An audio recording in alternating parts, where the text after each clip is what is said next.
آدم خور جن کی کہانی۔ ہزاروں سال پہلے کنانون کے پہاڑوں میں چھوٹے چھوٹے قبیلوں میں لوگ رہتے تھے۔ ہر قبیلے میں زیادہ سے زیادہ 50 کے قریب گھر تھے۔ لوگ پہاڑوں کی غاروں میں اور لکڑی کے بنے اور مٹی اور گھاس کے بنے گھروں میں لوگ رہتے تھے۔ ان کا پیشہ بھیڑ بکریاں چرانا تھا۔ وہ لوگ دن بھر اونچے پہاڑوں پر اپنی بھیڑوں کو چراتے اور جنگلی جانوروں سے ان کی حفاظت کیا کرتے۔ شام ہونے سے پہلے وہ پہاڑوں سے نیچے اپنے گھر چلے جاتے۔ رات کو ہر طرف اندھیرا اور سناٹا چھا جاتا اور ہر طرف سے خوفناک بھیڑیوں کی آوازیں آتی۔ قبیلے کے لوگ بہت ہنسی خوشی زندگی گزار رہے تھے۔ کنانون کے پہاڑوں کے درمیان بہت بڑا دریا تھا۔ اس دریا کے پار بھی بہت زیادہ پہاڑ تھے۔ وہ بہت خوفناک پہاڑ تھے۔ لوگوں کا ماننا تھا کہ ان پہاڑوں پر جنات رہتے ہیں جو کنانون کے پہلے لوگوں نے دیکھے تھے۔ ایک دن شام ہوتے ہی کنانون کے پہاڑوں میں ایک آدم خور جن ہوا میں اڑتا ہوا آیا اور قبیلے کے لوگوں پر حملہ کر دیا، اور آدم خور ایک شخص کو اٹھا کر دریا کے پار اپنے جادو کے قلعے میں لے گیا جہاں اور بھی بہت سے جنات رہتے تھے۔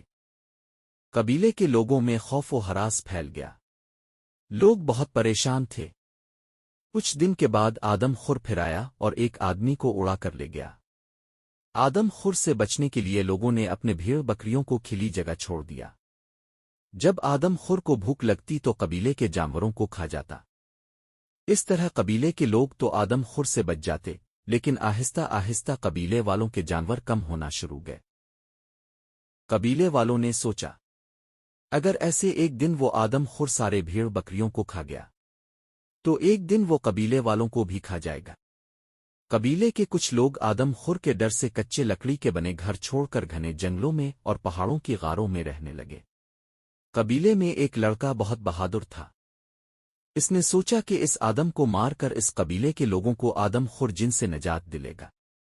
اس نے قبیلے کے لوگوں کو سمجھایا کہ ہم اس آدم خور سے مقابلہ کریں گے، لیکن قبیلے کے لوگوں نے کہا کہ ہم اتنے بڑے آدم خور سے نہیں لڑ سکتے۔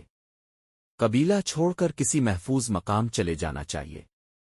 لڑکے کے ذہن میں ایک ترکیب سوجی۔ اس نے اپنے قبیلے کے لوگوں سے کہا کہ تمام لوگ ہمت کر کے درختوں کے لکڑیاں اکٹھی کریں۔ لوگوں نے لڑکے کی بات مانی اور بہت زیادہ لکڑیوں کے ڈھیر اکٹھے کر لیے۔ لڑکے نے قبیلے کے لوگوں سے کہا اپنے گھروں کے چاروں طرف تھوڑا فاصلے پر ان لکڑیوں کے ڈھیر رکھ دیں اور ان لکڑیوں پر جلانے کا تیل ڈال دیں، اور جب آدم خور آئے تو سب لوگ ایک ساتھ مل کر لکڑیوں کو آگ لگائیں۔ اب سب لوگ آدم خور کا انتظار کرنے لگے۔ قبیلے کا لڑکا پہاڑوں پر اپنے بھیڑوں کو چرا رہا تھا تو اسے دور سے اڑتا ہوا آدم خور آتا دکھائی دیا۔ لڑکے نے بھیڑوں کو گھنے درختوں کے نیچے اکٹھا کیا تاکہ آدم خور انہیں نہ کھا سکے، اور خود بے اگے کر قبیلے کی طرف گیا اور لوگوں کو بتایا کہ آدم خور آ رہا ہے۔ لڑکے نے لوگوں سے کہا جب آدم خور قبیلے پر حملہ کرے تو سب لوگ لکڑیوں کو آگ لگا دیں۔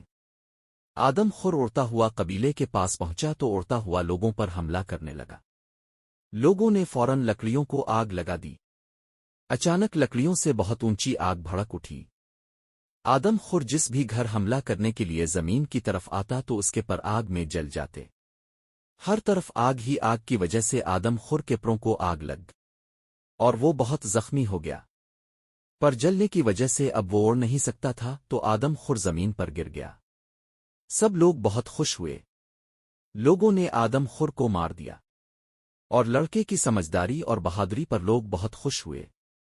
قبیلے والوں نے آدم خور کے ٹکڑے کر کے کنانون کے پہاڑوں کے موجود بہتے دریا میں پھینک دیا۔ اس طرح قبیلے کے لوگ اور ان کے مال مویشی آدم خور سے بچ گئے۔ بچوں کی دلچسپ کہانیوں کے لیے MI5 Kids کے چینل کو سبسکرائب کریں، لائک اور شیئر کریں۔